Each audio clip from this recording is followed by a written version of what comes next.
Hello students, welcome to my channel.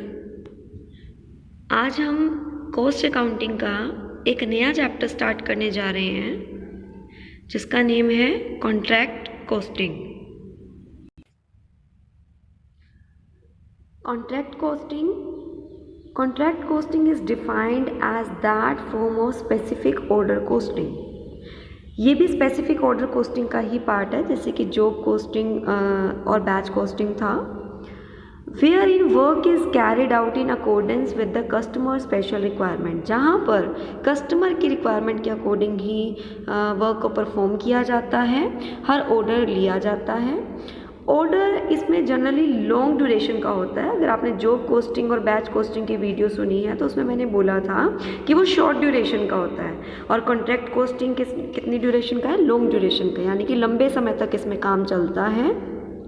Contract costing is generally applied की spelling mistake हो गई है, applied by contractors work like roads, dams, buildings, canals, railway lines. आप लोगों ने देखा होगा बड़े बड़े कॉन्ट्रैक्ट मिलते हैं बिल्डिंग बनाने के लिए, रोड्स बनाने के लिए, डैम बनाने के लिए, ठीक है। तो वहाँ पर जो कॉन्ट्रैक्टर्स उस कॉन्ट्रैक्ट को लेते हैं और अपना एक कह सकते हैं कि कॉन्ट्रैक्ट के लिए जो भी वर्क को साइट पे परफॉर्म करते हैं, तो वहाँ पर जितना भी खर्चा आता है उसको कॉन्ट्रैक्ट कॉस्टिंग के अंडर कैलकुलेट किया जाता है। In it there are two parties involve, एक होता है कॉन्ट्रैक्टर और एक होता है कॉन्ट्रैक्टी। एक कॉन्ट्रैक्ट देने वाला और एक कॉन्ट्रैक्ट लेने वाला। नेक्स्ट हम करते हैं फीचर्स ऑफ कॉन्ट्रैक्ट कॉस्टिंग। अभी मैंने कॉन्ट्रैक्ट कॉस्टिंग का मीनिंग बताया, वहीं से काफ़ी फीचर्स निकलते हैं। पहला है work is based on the agreement. आप एक कॉन्ट्रैक्ट लेंगे, एक एग्रीमेंट लेंगे, तभी आपका काम स्टार्ट होगा। लॉन्ग पीरियड का होता है, फिर ड्यूरेशन बताइए, लंबे समय की होती है। For cost calculation and profit single contract is the contract unit, because her contract के लिए अलग अलग कॉन्ट्रैक्ट कॉस्टिंग की जाती है। तो सिंगल कॉन्ट्रैक्ट के लिए सिंगल कॉन्ट्रैक्ट ही अपने आप में एक यूनिट है। Working place is contract site, जहाँ पर काम किया जाता है उसे कॉन्ट्रैक्ट साइट बोला जाता है। Need of the specialist sub contractor एक स्पेशलिस्ट सब कॉन्ट्रैक्टर की ज़रूरत पड़ती है इसमें। और payment received by contractor from contractee on the basis of work certified. Work certified एक टर्म आएगी जिसमें मीनिंग ये होगा कि आपका जो वर्क है उसे जिस प्रोफेशनल ने सर्टिफाइड कर दिया होगा। लाइक सपोज़ कीजिए, एक एग्जांपल लेते हैं। सपोज़ कीजिए एक बिल्डिंग बनानी है, आपको उसका कॉन्ट्रैक्ट मिला है, बहुत बड़ी बिल्डिंग है। आप उस बिल्डिंग को बना रहे हैं और आप अपने कॉन्ट्रैक्टी से कह रहे हैं कि मेरी बिल्डिंग 50% वर्क ओवर हो गया है। अब कॉन्ट्रैक्टी इस बारे में कुछ नहीं जानता, बिकॉज उसे नहीं पता कि साइट पे कितना काम कब हो जाता है या कितने कैलकुलेशन कैसे करते हैं काम की। तो वो कहता है कि मैं कैसे मान लूँ कि 50% वर्क हो चुका है, ठीक है। तो कॉन्ट्रैक्टर उसे क्या कहेगा कि आप चाहें तो अपना एक स्पेशलिस्ट साइट पे बुला लें जो इसी काम के लिए, लाइक इंजीनियर स्पेशलिस्ट आप बुला लें, प्रोफेशनल जो होगा वो आकर काम का सर्टिफिकेट दे जाएगा कि कितना काम हो चुका है। आप उसके अकॉर्डिंग मुझे पैसे दे देना, बाकी पैसे तो बाद में मिलने ही हैं। तो वो एक कॉन्ट्रैक्टर जो कॉन्ट्रैक्टी जो अपने बिहाफ पे एक प्रोफेशनल को अपॉइंट करेगा ताकि साइट पे चेक करने के लिए कि एक ओवरलुक कर लीजिए कि काम कितना हो गया है। जब वो ओवरलुक करके बता देगा कि इतना काम हो चुका है, तो वो जिस काम को सर्टिफाइड कर जाएगा तो उसे बोलते हैं वर्क सर्टिफाइड, और जितना काम वो कहेगा कि अभी नहीं हुआ तो उसे हम कहेंगे वर्क अनसर्टिफाइड, ठीक है। सो पेमेंट उसके अकॉर्डिंग रिसीव होती रहती है। पेनल्टी में भी impose on the non completion of job. अगर आप कंप्लीट टाइमली नहीं करते हैं तो पेनल्टी भी इम्पोज हो सकती है, बिकॉज एक कॉन्ट्रैक्ट है, कॉन्ट्रैक्ट जो है लीगल होता है, ठीक है। नेक्स्ट हम करते हैं types of the contracts. First type होता है फिक्स प्राइस कॉन्ट्रैक्ट। कॉन्ट्रैक्टर और कॉन्ट्रैक्टी के बीच में एक अमाउंट फिक्स हो जाएगा कि इतने का हमारा कॉन्ट्रैक्ट है। कॉस्ट प्लस कॉन्ट्रैक्ट, कुछ प्राइस फिक्स होगा प्लस कुछ परसेंटेज ऐड कर ली जाएगी अकॉर्डिंग टू प्रॉफिट। जो भी आपने परसेंटेज ऐड करनी है जिस पर आप एग्री करें, मे बी वो प्रॉफिट की परसेंटेज ऑन कॉस्ट हो, मे बी वो ऑन कॉन्ट्रैक्ट प्राइस हो, ठीक है। नेक्स्ट आता है contract subject to the escalation clause. ये क्लॉज क्या कहता है क्योंकि मार्केट में आज आप एक कॉन्ट्रैक्ट को स्टार्ट कर रहे हैं, मे बी आपका प्रोजेक्ट पूरा होते होते 2 साल लग जाएं, 3 साल लग जाएं, और उन 2 या 3 सालों में बहुत सारी टर्म्स एंड कंडीशंस में चेंज आ जाए, मार्केट में इन्फ्लेशन आ जाए, ठीक है, गवर्नमेंट पॉलिसीज चेंज हो जाएं, तो इन सब की वजह से आपका जो कॉस्ट है वो ज़्यादा आ सकता है। तो कॉन्ट्रैक्टर क्या कहते हैं कि इन केस अगर ऐसा कुछ होता है तो प्राइस को बढ़ाया और घटाया जा सकता है, ठीक है, तो उसको कहेंगे हम contract subject to the escalation clause. Special points in the contract costing, first आता है मटेरियल कॉस्ट। आप जितना मटेरियल साइट पर काम के लिए लेकर जाएंगे उसे आप डेबिट साइड नोट करेंगे, क्योंकि एज एन एक्सपेंस वो नोट होगा, एंड जितना आपका एट द एंड क्लोजिंग बच जाएगा वापस आप स्टोर में डाल देंगे या साइट पर वापस आप क्लोजिंग स्टॉक की तरह उसे लेंगे, तो वो क्रेडिट साइड नोट होगा, ठीक है। तो यहाँ पर कौन कौन सा मटेरियल आ सकता है, मे बी आपने न्यू परचेज किया हो, मे बी आपका पहले से पड़ा हो, मे बी आप स्टोर से निकलवा रहे हो, ठीक है, और हो सकता है वापस स्टोर में डाल रहे हो। तो दोनों तरह के जो यूज़ होगा वो डेबिट में और जो नहीं यूज़ होगा वो क्रेडिट में। डेबिट साइड जो है वो एक्सपेंसेस से रिलेट कर जाती है, because contract account as an nominal account है। डेबिट में सारे खर्चे आएंगे और क्रेडिट में सारी इनकम्स आएगी। नेक्स्ट आप क्या आता है, कॉस्ट ऑफ लेबर और जो भी आउटस्टैंडिंग भी अगर कुछ बचा होगा तो वो भी बीच में ऐड हो जाएगा। नेक्स्ट आता है साइट के कुछ एक्सपेंसेस, जो भी साइट पर एक्स्ट्रा कुछ भी एक्सपेंसेस होंगे, ठीक है, वो हमारे साइट एक्सपेंसेस कहलाएंगे। लाइक लाइट कनेक्शन हो गया या टेम्परेरी कुछ शेड लगाना पड़ रहा है, ठीक है, वो जहाँ पे काम किया जा रहा है वहाँ पे कुछ एक्स्ट्रा एक्सपेंसेस हो सकते हैं।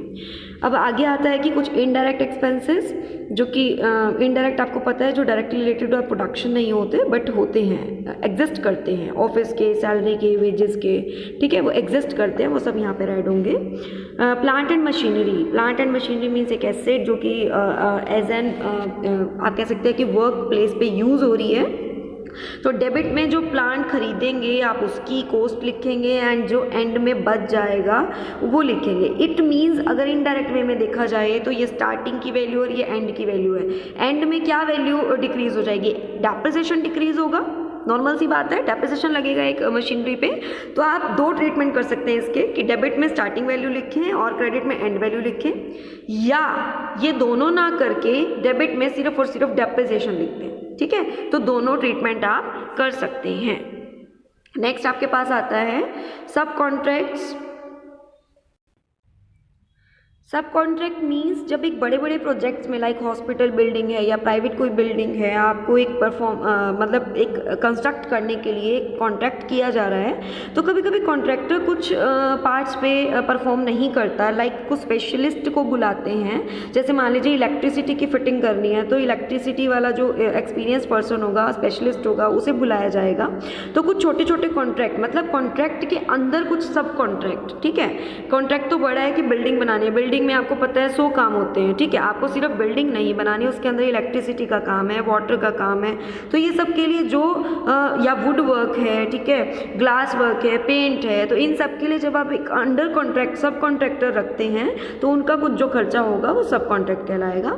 नेक्स्ट आता है वर्क सर्टिफाइड एंड अनसर्टिफाइड। मैंने आपको अभी बताया था कि प्रोफेशनल द्वारा जो काम को सर्टिफिकेशन मिल जाएगी तो उसे हम वर्क सर्टिफाइड बोलेंगे, जिसे नहीं मिलेगी उसे अनसर्टिफाइड बोलेंगे, ठीक है। नेक्स्ट आता है जी परफॉर्मेंस। कॉन्ट्रैक्ट अकाउंटिंग में specimen of contract commenced and completed during the year. अगर आपका जो कॉन्ट्रैक्ट लिया था वो 1 साल के अंदर अंदर खत्म हो जाता है तो उसमें क्या परफॉर्मा हम फॉलो करते हैं। टू मटेरियल, डेबिट में वही एक्सपेंसेस, कहाँ से मटेरियल आ सकता है, स्टोर से परचेज किया हो सकता है या किसी अदर कॉन्ट्रैक्ट। मान लीजिए कॉन्ट्रैक्टर के पास 2 कॉन्ट्रैक्ट हैं, मे बी वो दूसरे कॉन्ट्रैक्ट से यहाँ वाले कॉन्ट्रैक्ट में सामान ले आए और ये यूज़ कर ले, ठीक है। नेक्स्ट आपके पास आता है वेजेस के अंदर कौन कौन से आएंगे, वेजेस भी और आउटस्टैंडिंग अगर कुछ रहता है तो वो भी। प्लांट परचेज्ड, और यहाँ पर आप देखेंगे क्रेडिट साइड देखेंगे तो plants eight site after depreciation, या तो आप ये दोनों लिखिए या फिर इसकी जगह ये दोनों ना लिखकर डेबिट में सिर्फ और सिर्फ डेप्रिसिएशन लिख देंगे, तब भी काम चल जाएगा। आगे देखिए डायरेक्ट एक्सपेंसेस हैं, इनडायरेक्ट हैं, आउटस्टैंडिंग है, सब कॉन्ट्रैक्ट कॉस्ट है, जो भी हमने एक तरह से स्पेशल पॉइंट्स के अंदर पढ़ा वो सारी कॉस्ट डेबिट होंगी बिकॉज खर्चे हैं, ठीक है। Cost of extra work done, कुछ भी एक्स्ट्रा अगर किया है या फिर आपने कोई plant and machinery material sale किया उस पर आपको प्रॉफिट हो जाता है, ठीक है, तो लॉस हो जाता है, ठीक है, तो आप ये सब यहाँ पर लिखेंगे। प्रॉफिट। क्रेडिट में आता है material return to the store, material आपने कोई सेल कर दिया है अगर, ठीक है, और प्रॉफिट एंड लॉस में लॉस अगर हो जाता है, ठीक है। नेक्स्ट आपका आएगा प्रॉफिट एंड लॉस, मटेरियल और प्लांट कुछ डिस्ट्रॉय हो जाता है, ख़राब हो जाता है, ठीक है। मटेरियल जो साइट पे एट द एंड बच जाता है, अगेन वही डेप्रिसिएशन के बाद जो प्लांट एंड मशीनरी की वैल्यू रहेगी, ठीक है। और कॉन्ट्रैक्ट जो भी आपने प्राइस ले लिया या एक्स्ट्रा वर्क डन, ठीक है। लास्ट में क्या होगा जी, दोनों साइड का टोटल किया जाएगा, या तो प्रॉफिट आएगा या लॉस आएगा। कि क्रेडिट साइड ज़्यादा है तो प्रॉफिट आएगा और डेबिट साइड ज़्यादा है तो लॉस आएगा, ठीक है। अभी मैंने बीच में गलती से यहाँ बोल दिया था कि लॉस नहीं, यहाँ प्रॉफिट ही रहेगा और यहाँ लॉस। नेक्स्ट जो हमारा स्पेसिमेन रहता है वो तब रहता है अगर काम ड्यूरिंग द ईयर कंप्लीट ना हुआ हो, ठीक है। तब क्या होगा, ऊपर से सारा परफॉर्मा सेम है, ठीक है। लास्ट में क्या है कि आपका वर्क प्रोग्रेस में है, मतलब अभी कंप्लीट तो हुआ नहीं तो पैसे पेमेंट डायरेक्ट तो होगी नहीं, ठीक है। तब आप क्या करेंगे, सर्टिफाइड और अनसर्टिफाइड दोनों लिखेंगे, और इन केस जो भी पेमेंट आपकी बचेगी दोनों साइड का जब बैलेंस कर लेंगे तो आपके पास नोशनल प्रॉफिट बचेगा। जो वो नोशनल प्रॉफिट होगा, जो वो बैलेंस होगा, वो आप फर्दर यहाँ पर ब्रॉट डाउन कर देंगे, बाय नोशनल प्रॉफिट में ब्रॉट डाउन कर देंगे। देन ब्रॉट डाउन करते ही आपके पास 3 फॉर्मूला देखे जाते हैं कि आपका जो वर्क है, आगे चल के एक बार बता देती हूँ। अगर आपका जो काम है वो 1/4 से अभी कम सर्टिफाइड है तो कुछ भी प्रॉफिट एंड लॉस में ट्रांसफ़र नहीं किया जाएगा। आप देखिए यहाँ पर 2 हेडिंग्स हैं, प्रॉफिट एंड लॉस और वर्क इन प्रोग्रेस, तो सारा का सारा वो वर्क इन प्रोग्रेस होगा।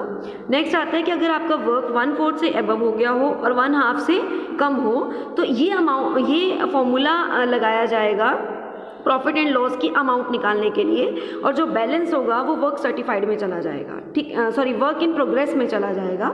आप देखिए, मैं अगेन दिखा देती हूँ, प्रॉफिट एंड लॉस और work in progress. Notional profit के कुछ part work profit and loss में चला जाता है, कुछ पार्ट वर्क इन प्रोग्रेस पे चला जाता है। ये डिपेंड करता है इन सारी सिचुएशंस पर। अगेन 1/4 से अगर कम है तो कुछ भी प्रॉफिट एंड लॉस में नहीं जाएगा, 1/4 से ऊपर है और 1/2 से कम है तो आपका 1/3 of the notional profit into cash received upon में वर्क सर्टिफाइड फॉर्मूला लगेगा। जो इसको निकाल कर आएगा वो आपका P&L में चला जाएगा। नेक्स्ट है कि अगर आपका वर्क सर्टिफाइड 1/2 से ग्रेटर है देन आपका क्या होगा, 2/3 of the notional profit into cash received upon work certified कहाँ चला जाएगा, P&L में चला जाएगा, ठीक है। बाकी जो होगा वो वर्क इन प्रोग्रेस में जाएगा।